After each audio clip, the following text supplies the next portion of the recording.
4장 이삭의 후손이 이스마엘의 후손을 축복하는 법. 로마서 9장 1절부터 13절 말씀.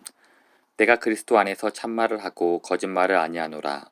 나에게 큰 근심이 있는 것과 마음에 그치지 않는 고통이 있는 것을 내 양심이 성령 안에서 나와 더불어 증언하노니, 나의 형제 곧 골육의 친척을 위하여 내 자신이 저주를 받아 그리스도에게서 끊어질지라도 원하는 바로라.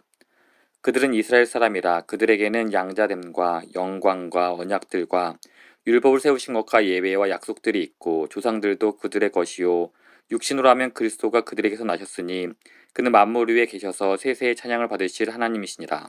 아멘. 그러나 하나님의 말씀이 폐하해진 것 같지 않도다. 이스라엘에게서 난 그들이 다 이스라엘이 아니요 또한 아브라함의 씨가 다 그의 자녀가 아니라 오직 이삭으로부터 난 자라야 내 씨라 불리리라 하셨으니, 곧 육신의 자녀가 하나님의 자녀가 아니요 오직 약속의 자녀가 씨로 여기심을 받느니라. 약속의 말씀은 이것이니, 명년 이때에 내가 이르리니 사라에게 아들이 있으리라 하십니다. 그뿐 아니라 또한 리브가가 우리 조상 이삭 한 사람으로 말미암아 임신하였는데, 그 자식들이 아직 나지도 아니하고 무슨 선이나 악을 행하지 아니한 때에 택하심을 따라 되는 하나님의 뜻이 행위로 말미암지 않고 오직 부르시는 이로 말미암아 서게 하려 하사, 리브가에게 이르시되 큰 자가 어린 자를 섬기리라 하셨나니, 기록된 바 내가 야곱은 사랑하고 에서는 미워하였다 함친과 같으니라. 우리 교회에서는 매년 열리는 두 주간의 선교대회 기간 중에 마지막 주가 되면 캠퍼스마다 예배 후에 사람들 앞으로 초청해서 기도를 받게 합니다. 하나님이 그들을 타문화 지역, 특히 예수님을 아는 사람이 거의 없는 민족들을 향해 장기 선교사로 부르셨는지 분명하게 확인시켜 달라고 기도하는 것입니다. 오늘 예배에도 여러분을 기도의 자리로 초대하려고 합니다. 지금 이 말씀을 드리는 이유는 자신이 선교사로 나가야 하는지를 놓고 기도해 보시라는 것입니다. 가는 자와 보내는 자, 그렇지 않으면 불순종하는 자라는 말에 담긴 우리의 신념을 잘 아실 겁니다. 가는 자와 보내는 자 모두 하나님 보시기에 귀하며 교회 선교 전반에 있어서 매우 중요한 사람들입니다. 오늘날의 깨어진 문화나 가정과 이웃들을 생각해 보내는 자에 대한 기대와 도전은 무척 큽니다. 하지만 오늘은 그리스도의 복음을 거의 들을 기회가 없는 지역 사람들을 향해 가는 자에게 초점을 맞추려고 합니다. 장기 타문화 선교로의 부르심. 저는 오늘 이 시간 여기 계신 많은 분들에게 인생의 결정적 순간이 되기를 기도합니다. 삶에서 하나님이 행하신 모든 일들이 거부할 수 없는 느낌으로 다가와 우리로 하여금 열방을 향해 나아가게 하고 있음을 깨닫게 하시기를 바랍니다. 물론 하나님이 보여주시지 않으면 우리는 알 수 없습니다. 저는 지금 단기 선교를 말하는 것이 아닙니다. 단기 선교가 가치 있는 일임을 우리 모두 믿기는 하지만 말입니다. 오늘 우리는 하나님이 다른 길을 보여주시지 않는 한 이 길로 가야만 한다고 생각할 만큼 하나님이 자신을 장기 타문화 선교사로 이끌고 계신다고 느끼는 분들을 향한 부르심을 나누려고 합니다. 믿지 않는 자들을 전도하기 위한 삶. 오늘은 로마서 9장 1절부터 13절에 대한 강의를 하기보다는 로마서 9장의 진리가 어디에서 시작되었는가에 관해 창세기에서부터 살펴보려고 합니다.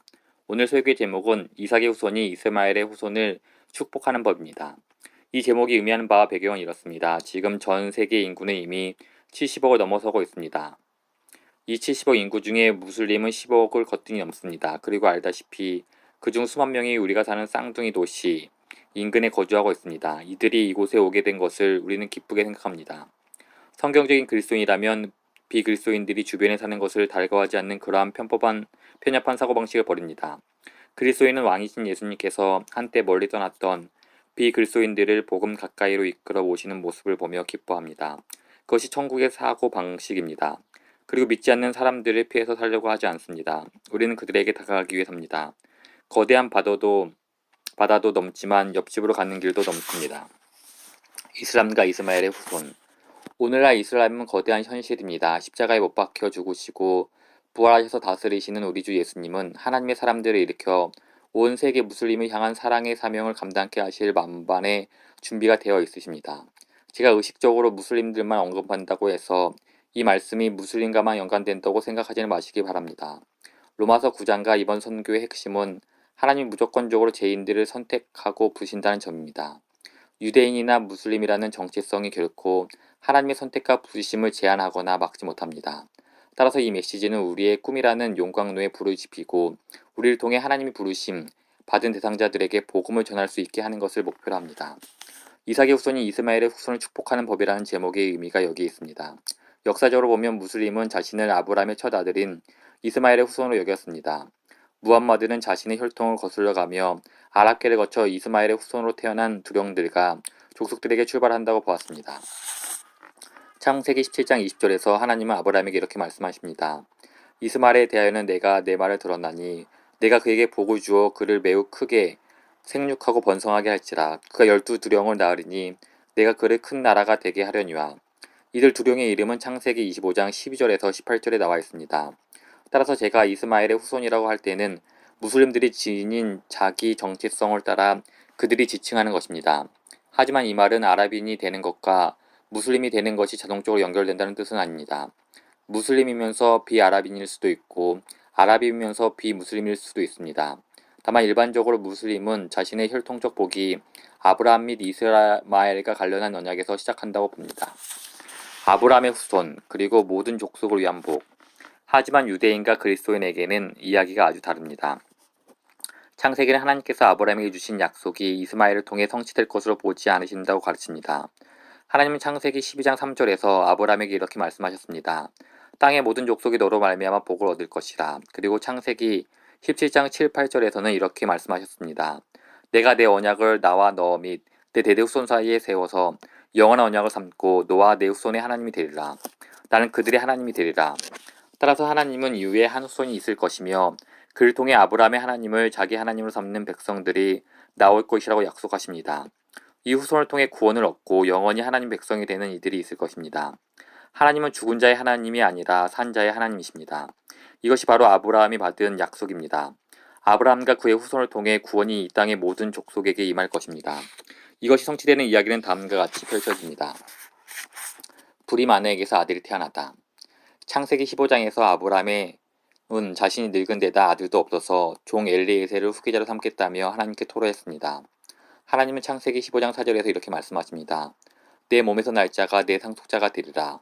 아브라함은 나이 많고 임신하지 못하는 아내 사라를 통해 어떻게 이런 일이 일어날지 알지 못했습니다. 그래서 아브라함과 사라는 사라의 몸종인 하가를 통해 자기가 생각하는 방식대로 아들을 만들어내기로 합의했습니다. 그리하여 사라는 아브라함에게 하가를 주었고 창세기 16장 16절에서 하가는 아브라함을 통해 이스마엘이라는 아들을 얻었습니다. 아브라함의 나이 86세였습니다. 아브라함은 약속이 성취되는 데 필요한 후손을 얻었다고 생각했습니다. 하지만 창세기 17장을 보면 아브라함이 99세이고 사라가 90세였던 당시 하나님은 아브라함이 잘못 생각하고 있다고 말씀하십니다. 창세기 17장 18절에서 아브라함은 하나님께 큰 소리로 말합니다. 이스마엘이나 하나님 앞에 살기를 원하나이다. 하나님은 이에 대해 19절에서 이렇게 말씀하십니다. 아니라 내 아내 사라가 내게 아들을 낳으리니 너는 그 이름을 이삭이라 하라. 내가 그와 내 언약을 세우리니 그의 후손에게 영원한 언약이 되리라. 하나님의 약속을 지키는 방법. 달리 말하면 하나님은 인간적 노력과 성취를 상징하는 후손 이스마엘을 통해 약속의 백성이 나오기를 원치 않으시고 초자연적인 기적과 하나님의 절대적 자유를 따른 행위를 의미하는 후손 이삭의 씨를 통해 그렇게 되기 원하신다는 것을 분명히 보여주십니다. 그래서 모든 인간적 가능성과 무관하게 태어난 이삭을 보며 하나님 창세기 21장 12절에서 아브라함에게 이렇게 말씀하셨습니다. 이삭에게서 나는 자라야 내 씨라 부를 것이라. 즉 이스마엘도 아브라함의 후손이니 여러 방법으로 그를 축복하겠지만 온 세상에 임할 구원의 언약을 성취할 후손은 이스마엘이 아니라 이삭을 통한다는 것입니다. 그런 뒤에 하나님은 이스마엘의 계통이 아니라 이삭의 계통을 통해 역사하신다는 점을 분명하게 보이기 위해 이삭의 첫 아이를 낳을 때에도 동일한 일이 일어나게 하십니다. 이삭의 아내 리브가도 사라와 같이 불임이었고 이삭은 이를 위해 기도했으며 하나님은 임신을 허락하십니다. 리브가 태중의 쌍둥이는 야곱과 에서였습니다. 이들이 태어나 선과 악을 행하기도 전에 하나님은 어느 쪽을 언약의 계통으로 삼을지 미리 결정하셨습니다. 하나님 동생으로 태어난 야곱을 무조건적으로 구원의 언약과 열방의 복이 되는 쪽으로 정하신 것입니다. 그리고 창세기 25장 23절에서 이렇게 말씀하십니다. 큰 자가 어린 자를 섬기리라. 인간적 성취에 근거하지 않은 하나님의 선택. 여기서 하나님이 어떤 일을 행하시는지 볼 수 있습니다. 언약의 계보를 선택함에 있어 하나님이 인간의 성취나 특성에 기반을 두지 않으심을 분명히 보여주십니다. 무조건적인 선택입니다. 이삭과 이스마엘보다는 야곱과 에서의 사례에서 그 사실을 보다 분명하게 알 수 있습니다. 이삭과 이스마엘은 서로 다른 어머니를 두었으며 하갈은 애굽 사람이었습니다. 혹자는 이삭의 어머니가 유대인이기 때문에 선택받았다고 생각할 수도 있습니다. 따라서 그것이 아니라는 것을 명백히 보여주시기 위해 하나님은 야곱과 에서를 세우셨습니다. 그들은 동일한 부모를 두고 같은 뱃속에서 같은 시간에 태어났으며 자신이 더 낫다는 사실을 증명하기 위한 삶을 시작하기도 전이었습니다. 하지만 모든 문화와 기대와는 달리 하나님은 큰 자가 작은 자를 섬길 것이라고 선포하십니다. 즉 에서는 그의 장자권을 포기하게 되고 에서가 아닌 야곱이 약속의 계보로 이어 이스라엘 12지파의 아버지가 된다는 말입니다. 야곱은 그렇게 유대인의 조상이 되었습니다. 그리고 유대인을 통해 메시아가 오십니다. 또한 그 메시아를 통해 아브라함의 축복이 이스마엘의 후손을 비롯한 모든 열방에 임하게 됩니다. 확장을 위한 축소. 따라서 아브라함에게 주시는 언약은 창세기 12장 3절에서 시작됩니다. 땅의 모든 족속이 너로 말미암아 복을 얻을 것이라. 믿기 힘들 만큼 전 지구적이며 전 민족적인 확장입니다. 어찌 보면 이스마엘이 아닌 이삭, 에서가 아닌 야곱, 온 나라가 아닌 이스라엘의 12지파라는 축소적 선택이지만 유대인이라는 한 민족에 초점을 맞춰진 하나님의 구원 역사는 어느 날 전 세계 모든 족속에 대한 축복으로 폭발적인 확장을 하게 됩니다. 여기에는 이스마엘과 에서에 속한 족속, 즉 아랍인과 무슬림, 저와 여러분 모두가 포함됩니다. 이러한 폭발적 확장은 어떻게 일어난 것일까요? 바로 선택받은 씨, 선택받은 후손, 메시아이신 예수 그리스도라는 최종적인 축소를 통해 일어납니다. 마태복음을 보면 예수님의 계보가 야곱과 이삭을 거쳐 아브라함으로까지 그설을 올라갑니다. 이삭의 후손을 통해 이스마엘의 후손을 비롯한 지구상의 모든 족속이 축복을 받습니다. 이 모든 일이 지난 2000년간 선교를 통해 이루어져 왔습니다. 바울은 이에 대해 갈라디아 3장 16절에서 다음과 같이 설명합니다. 이 약속들은 아브라함과 그 자손에게 말씀하신 것인데 여럿을 가리켜 그 자손들이라 하지 아니하시고 오직 한 사람을 가리켜 내 자손이라 하셨으니 곧 그리스도라. 바울이 무지해서 마치 자손이 집합명사임을 모르는 것처럼 문법적 실수를 저지른 게 아닙니다. 바울은 하나님이 이스마엘과 이삭이라는 두 후손 가운데 한 해를 선택하셨음을 주목합니다. 에서와 야곱이라는 두 후손 중에서도 한 해를 선택하셨습니다. 그리고 바울은 하나님의 마지막 선택인 예수 그리스도가 그 후손임을 지목합니다. 모든 족속이 예수 안에서 복을 받다. 예수님이 오셔서 이스라엘의 모든 구원 약속을 따라 열방을 위해 피값을 지불하셨을 때 창세기 12장 3절에 땅의 모든 족속이 너로 말미암아 복을 얻을 것이라는 말씀이 아브라함 안에서, 즉 그의 후손이신 예수님 안에서 성취될 때가 마침내 이르렀습니다. 어떻게 말입니까? 유대인과 무슬림과 신두교도를 비롯해 예수님의 이름을 부르는 모든 사람은 구원을 얻게 될 것입니다. 왜 그렇습니까? 예수님을 영접하는 사람은 예수님과 더불어 아브라함의 후손이 되기 때문입니다. 갈라디아서 3장 8, 9, 29절입니다. 성경에 미리 알고 먼저 아브라함에게 복음을 전하되 모든 이방인이 너로 말미암아 복을 받으리라 하였느니라. 그러므로 믿음으로 말미암은 자는 믿음이 있는 아브라함과 함께 복을 받느니라. 너희가 그리스도의 것이면 곧 아브라함의 자손이요 약속대로 유업을 이을 자니라. 모든 일을 부르시는 초대. 예수님이 자신의 죽으심과 부활로 위대한 대속사역을 행하시고 모든 믿는 자를 위한 구원의 약속을 성취하셨을 때 축소되었던 선택은 비로소 확장되기 시작했습니다. 이스마엘이 아닌 이삭, 에서가 아닌 야곱, 모든 나라가 아닌 유대 민족, 유대인 전체가 아닌 유대인 한 사람 기름받은 자요 오직 한 분인 신인 예수 그리스도에게 이르렀을 때 그분은 어떤 일을 하셨습니까? 일찍이 죽음을 당하사 각 족속과 방언과 백성과 나라 가운데에서 사람들을 피로 사서 하나님께 드리셨습니다. 그리고 예수님은 가서 모든 민족을 제자로 삼으라고 말씀하십니다. 모든 민족입니다. 모든 사람에게 오라고 말씀하십니다. 문이 열려 있습니다. 연회장에는 생각보다 자리가 훨씬 많습니다. 빨리 시내의 거리와 골목으로 나가서 가난한 자들과 몸 불편한 자들과 맹인들과 저는 자들을 데려오라 하니라. 종이 이르되 주인이여 명하신 대로 하였을 때 아직도 자리가 있나이다. 주인이 종에게 이르되 길과 산 울타리 가로 나가서 사람을 간건하여 데려다가 내 집을 채우라. 이 초대는 모든 민족, 모든 언어, 모든 사람에게 해당됩니다. 이스마엘의 후손들이 오십시오. 에서의 후손들이 오십시오. 야곱의 후손들도 오십시오. 너희 모든 목마른 자들아 물로 나오라. 돈 없는 자도 오라. 너희는 와서 사 먹되 돈 없이 값없이 와서 포도주와 젖을 사라.